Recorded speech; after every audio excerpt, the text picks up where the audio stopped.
ကျွန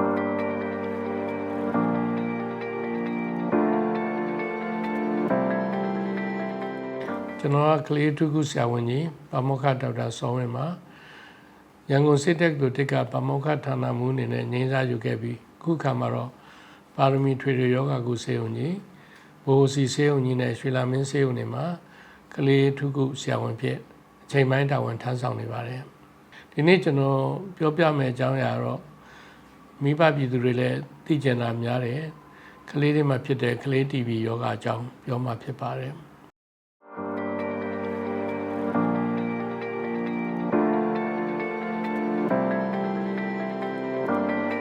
အဓိကတော့ကျွန်တော်တို့ဘာလုပ်ပေးနေလဲဆိုရင်ဒီမွေးကင်းစကလေးတွေမှာเนาะမွေးမေးပြီးကစားအချိန်ကနေ2လအတွင်းပေါ့ကျွန်တော်တို့ TB ကာကွယ်ဆေး BCG ဆိုတာထိုးပါတယ်ဒါကဒီမြို့သားကာကွယ်ဆေးထိုးစီမံချက်မှာပါပြီးသားဖြစ်ပါတယ်ကလေးတိုင်းကိုထိုးပေးပါအဲ့တော့ TB ဒါထိုးပေးကြအပြင်ကျွန်တော်တို့ကဒီတာမန်ဖြစ်တဲ့ TB တော့မကာကွယ်နိုင်ဘူး BCG ကသို့တော့ပြင်းထန်တဲ့ TB တွေပေါ့နော်အုံနောက်မေးအောင် TB နောက်လူးစေ့ TB စတဲ့ပြင်းထန်တဲ့ TB တွေတော့ကလေးတွေမှာကာကွယ်ပေးပါတယ်အဲကြောင့်ဒီဆေးရတော့မဖြစ်မနေထိုးသင့်ပါတယ်ကလေးတိုင်းပေါ့နော်ဆိုတော့တချို့ contraindication လို့ခေါ်တဲ့ထိုးလို့မရတဲ့ condition တွေတော့ရှိပါတယ်ဒါရှားပါးရှိပါတယ်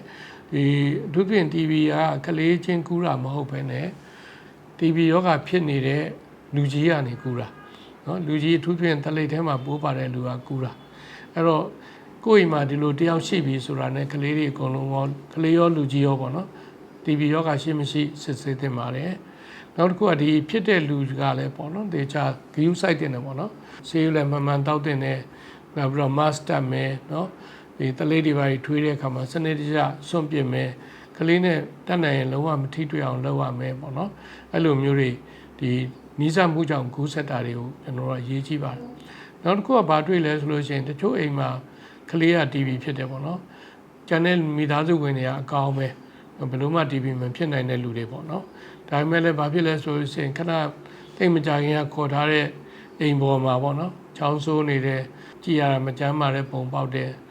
စသဖြင့်တချို့ဆိုလည်းကားမောင်းတဲ့လူပေါ့နော်အဲ့လိုမျိုးတွေမှာလည်းဒီ TB ရှိနေတာမရှိနေလားဆိုတာစနစ်ကျစစ်ဆေးတဲ့နောက်တချို့ကလေးတွေဆိုမှအိမ်ရဲ့အလုပ်ပေါ့နော်ဥမာဈေးဆိုင်လုပ်တယ်နော်ဆိုင်ဖွင့်တယ်လက်ဖက်ရည်ဆိုင်ဖွင့်တယ်စသည်ဆိုလို့ဒီကလေးကလူများနဲ့တွေ့တော့ကူးဆက်နိုင်ပါတယ်ဒါတွေလည်းကျွန်တော်တို့အများနဲ့ထည့်စဉ်းစားတော့ကိုယ်ကလေးကို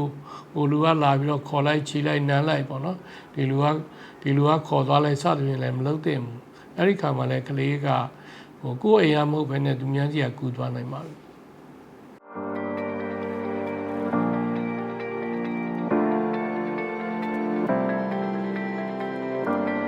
ကလေးမှာ TB ယောဂဖြစ်ပွားတာရှိပါတယ်များသောအားဖြင့်ဒီ TB ယောဂကသူနဲ့နီးစပ်တဲ့လူကြီးကနေကူးတာဖြစ်ပါတယ်အဲဒါကြောင့်မို့ဒီဟာတွေကိုကာကွယ်မှုကို ယူဆိုင်လုပ်ဖို့လိုပါတယ်ကလေး TB ကိုယောဂရှာဖွေတဲ့အခါမှာတေချာပေါက်ပေါ့နော်တရားရရင်လုံးတေချာနေလလုံးဝမရှိပါဘူးကျွန်တော်တို့ကကလေးရဲ့ယောဂရာဇဝင်လက္ခဏာနော်ကလေးကိုစမ်းသပ်တကတွေးရှိမှုဓာတ်မှန်ဓာတ်ခွဲစမ်းသပ်မှုစတာတွေအားလုံးကိုပေါင်းစပ်ပြီးစဉ်းစားရပါတယ်ယောဂလက္ခဏာရှိတာမရှိတာနဲ့ဒီထိတွေ့နိုင်မှုရှိမရှိတော့ပို့ပြီးတော့အရေးကြီးထက်သွင်းစဉ်းစားရမယ်ချက်ဖြစ်ပါတယ်။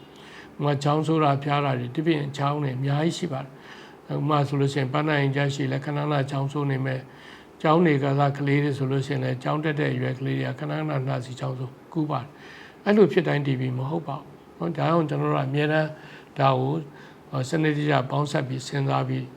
မှဆေးကုမကူပါဆုံးဖြတ်ရပါတယ်။ဆုံးဖြတ်ပြီးလို့ဆေးကုပင်ဆိုလို့ရှိရင်လည်းကုလိုက်မကုလိုက်မလုပ်သင့်ပါဘူး။ဘာလို့ဆိုလို့ရှိရင်ဒါဒီဆေးရင်မ TB ကိုဖြစ်စေနိုင်တဲ့အတွက်ဖြစ်တယ်။အဲ့လိုဆေးကုဖို့ဆုံးဖြတ်ပြီးဆိုလို့ရှိရင်လည်းဒီအချိန်မှန်ပေါ့နော်အချိန်ဒီရက်မပြတ်ပေါ့နော်ဆိုရင်ဖြစ်နိုင်ရက်လုံးဝမပြတ်ဘဲနဲ့